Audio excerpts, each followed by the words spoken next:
Oh my God. We are going to switch the subject today, man. We're going to talk about something a little bit different. What is going on, everybody, man? We're going to talk about some manipulation tactics and politics, man. We have to dial this back. We have to bring it back home. But first, big shout out to Barrington Eagles. Barrington Eagles, shout out, gave me a championship hoodie after beating Cumberland Clippers last season, man. Big shout out to Barrington. But the lady we're going to talk about today, everyone's least favorite manipulator. Invite members of the community to the podium. We have your name. Thank you, Ms. King. You need to think about it. And as Leslie said, what you say matters. How you say it matters. Just because you can say it doesn't mean you should say it. What's going on here? All right, sit down, Priscilla the Hunt. Just because you can say it don't mean you should say it, and you shouldn't be saying a lot of things. Just like back in 2020, you shouldn't have tried to manipulate what Tim Killam was doing. Actually, not try. You manipulated him right out of his position. And I hope nobody ever lets you manipulate them out of their position ever again, because you got very good at manipulating people out of their position by using what? The Westerly way. Absolutely, man. The field turf situation, the dirty books. Like, how many situations have you manipulated? You evil, man. You an evil person. How about a couple years back when one of our friendly doctors in town was trying to get something to help the kids with mental health? And this is what you said. You don't have to have a mental health provider in the room with these students. You could even pilot it at the high school, where just like they would leave campus to go to their doctor, and then they would get an excuse, right? It would be the same thing. They would go to this room, they would check in, they would talk either on their phone, the computer, and there would be, a mental health clinician would sign off and say, this is their appointment date and time. For more lost instructional time. If you're talking about during the day, that's a problem. That's the bad guy. If you're talking about loss of instructional time during the day for mental health, what's it going to take? Shit, 5-10 minutes. They go into a room, they sit down behind a desk, they talk to someone on the other end of the computer. So what happens if we don't reach that student? There won't be another day of instructional time. This lady Bowdy is so separated from society. She believes the bullshit she's stepping in. She really does. She supports everything going on today. She supports all of this. So now we have Diane Bowdy. Come on, have a seat, Diane. Let's talk about this. With your obsession with a Republican candidate, and I'm not going to mention her name or this candidate's name because she's crushing it right now. In an election, running a campaign, trying to do right from the school committee. But Diane Bowdy, a former chair, thinks that she has to dig up this person's past. I mean, we all have things in our closet, Diane. What if we ever dug into your closet? You must have 4, 5, 6 closets full of skeletons. Oh, because I heard them. We all heard the stories. Even back in 2020, when you're accusing Tim Killam for his disability child for exploiting his son for a fundraiser for what? For votes? For a school committee? We're not talking about governor of Rhode Island here. We're not talking about a big... We're talking about a school committee position. So he's going to exploit his disabled child for what? Is this lady even serious? So now she's fixing her claws, her teeth into a Republican candidate and trying to hide an investigator to dig up this person's past. This crazy obsession about this lady. Serious questions about Bowdy's mental health, about Bowdy's judgment. that she's willing to undermine a fellow candidate. And no matter what side you fall on, if you're red, you're blue, you independent, we all part of America. We all here for the same things. Oh, I'm doing it for Westerly. I'm doing it for the people of Westerly. No, you're doing it for yourself. And you want to help get your own people in power. Just like you had somebody, right, put their name in for the school committee seat a little while back. We had Seth Logan that put his name in. And who was the other person? Tim Killam, matter of fact, put his name in. And then you had a friend, Rafferty, put their name in, only for them to withdraw it. Because they knew, or Bowdy had told Rafferty that, allegedly, we'll say allegedly. Matter of fact, hang on. No, we want to be correct in all this. We want to be correct in all of this. You know, Bowdy, you just been a nasty bully for a while.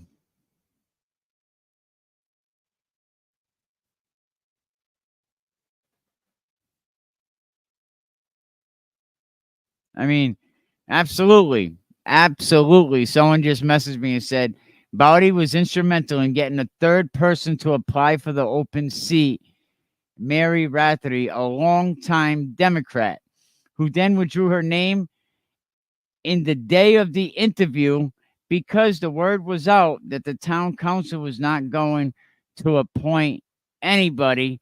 So what does Rafferty do? Rafferty, takes the name out because Bowdy probably let her know that we're not going to pick anybody. This was just so Seth Logan and Tim Killam cannot get up there, and we'll worry about the rest later. And now, going after, a fellow candidate, is there no low that you're willing to go with personal attacks, character assassinations? Is there no low that Bowdy allegedly won't stoop to in her quest to sabotage a candidate? And I say allegedly because we have to say allegedly, right? But as the community watches on, many are wondering how Bowdy's actions are going to reflect on the integrity of the school committee itself. Should Bowdy's actions reflect all the members of this body? I mean, with Bowdy engaging in such underhanded tactics, how is this not troubling?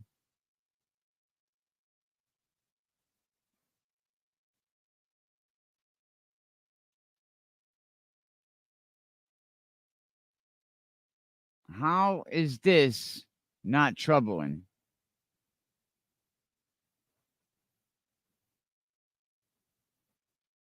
We have to ask the question, right? How far is too far in the cutthroat world of Westerly politics, Diane? Because your actions are really serving as a cautionary tale about obsession, about the moral compass of the people in power, your moral compass, Diane. But as we open this book that we can only hope that we could get back to a respectable school committee. And we're almost there. We got to get rid of, you're gone, but you're trying to manipulate one of your people to get on the board by doing something dirty, by trying to hire a PI to investigate your opponents. Or not your opponents, investigate people that are on the other side of the aisle as you. How is that even right? And really, these evil antics that you're doing now, it just makes us remember to what you did back in 2020.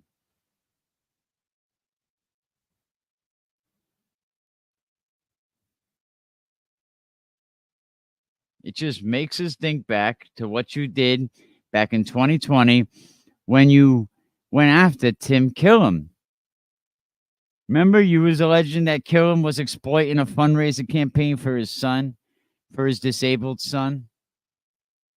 And this is just more of the same BS that you did back then.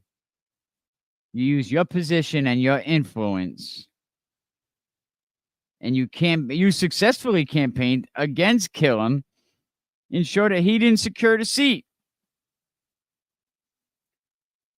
And now with your sights on another candidate, it seems you didn't learn from your past mistakes, did you? Instead, you're going to focus on the issues that matter, right? You making personal attacks, character assassination. And it raises one question.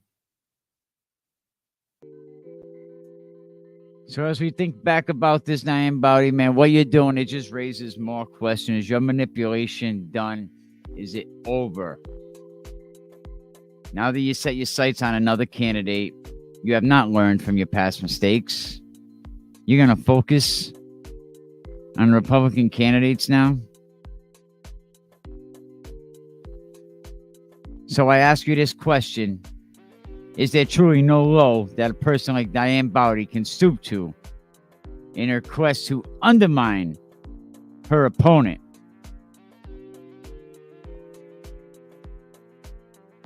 And as this political landscape grows, Diane Bowdy's actions reflect a horrible trend of negative campaigning that pulls us so far away from the democratic process. Voters don't deserve to hear about candidates past and what was in their closet. They want to hear about policies. They want to hear what's your vision for the future. Nobody wants to be caught in the crossfire of your personal vendetta. So now the community is left to wonder how a person like Diane Bowdy's behavior aligns with the values that we expect from the people that we vote in. Should a member of this school committee, any school committee, be engaging in such horrible tactics? The integrity of our town, the integrity of our state is at stake here. The people that voted you guys in deserve transparency. They deserve respect from all the representatives.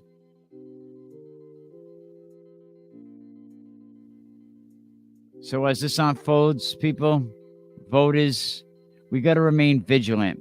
We got to demand accountability for those people in power, like Diane Bowdy and others. The obsession that they have with undermining their opponents, it must not overshadow the important work that the school committee does. We must all stand tall together to promote a political culture that prioritizes integrity, puts respect back on the forefront, and constructive dialogue over diverse, destructive tactics of Diane Bowdy. Thank you, everybody, man. It's your boy, Mikey. Always keeping it real, always keeping it 100, and always keeping it authentic. You know, I usually don't get into politics, you know, but I think this is something I had to be say. This is dirty. This is playing, you know, it's dirty pool. And we have no room for it.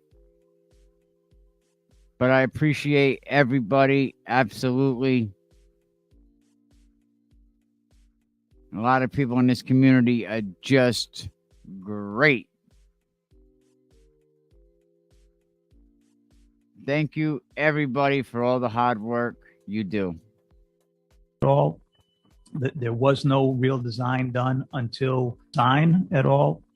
There was no real design.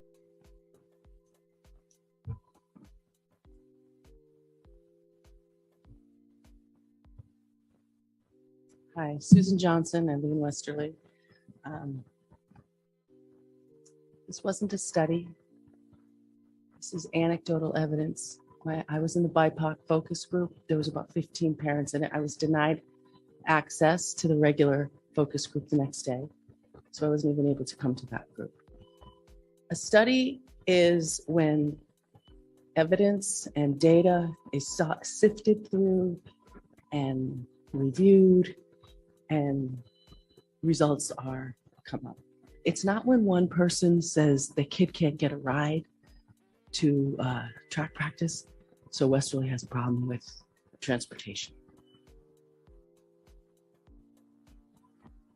I think this study or this event, like Mr. Caradio said, was predetermined, and I don't think the results are results. They're not. So it's not data driven. It's anecdotally driven.